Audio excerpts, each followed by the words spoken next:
My fellow citizens, our OFW groups will be organizing a Zero Remittance Month protest. Itong Kurimaw na to, nang dadamay pa ng kaisprong-prungan. Hoy, meow-meow, muning. Sa dinami-dami ng gusto mong i-moment, zero remittance. Hindi mo ba naiisip yung zero remittance noon na 1 linggo? Sa bagay, 1 linggo lang naman. Pero, sana man lang, hindi mo na, binungga mo na. Dapat, bago, matatapusin nyo ang taon, walang magpapadala. Start ngayong November 1. Agaran yon.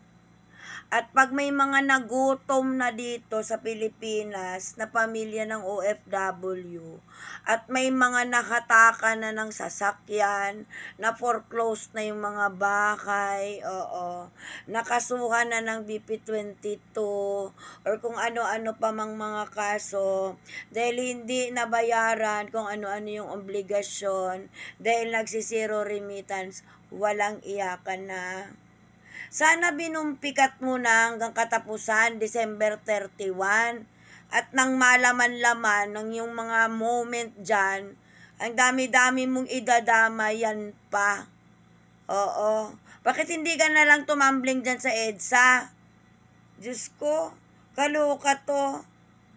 OFW talaga ang tinitarget ninyo. Nasa feeling nyo naman mapipilayan ng ganun-ganun ang bansa.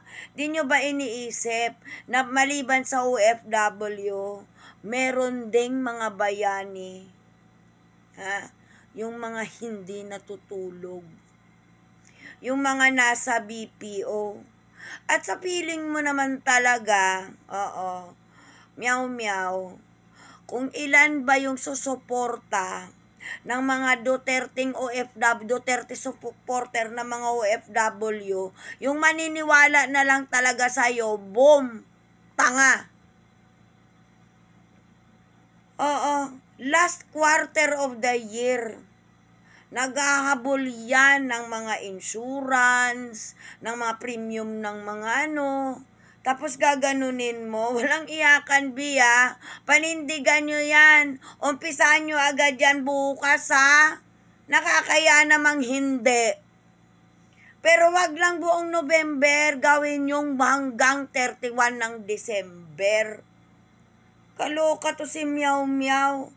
Kung umikot yung sprocket ng utak mo, dami mong dinadamay. Feel na feel mo, madami kayong OFW na Duterte supporters na mapilay nyo. Hindi na naman lahat aariba dyan.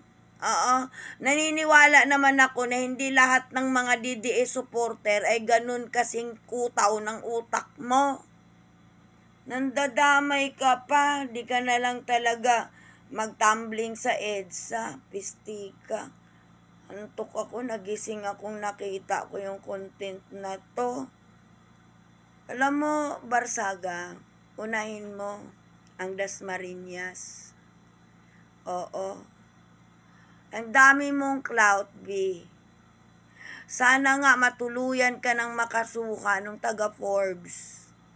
Nang manahimik ka na at shout out,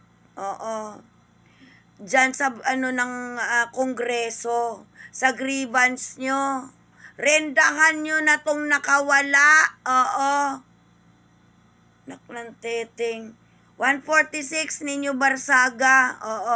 May nakakaalam na hindi natunaw ng yung gamot na ininom mo. Kakagigil kang ininage. Pistika!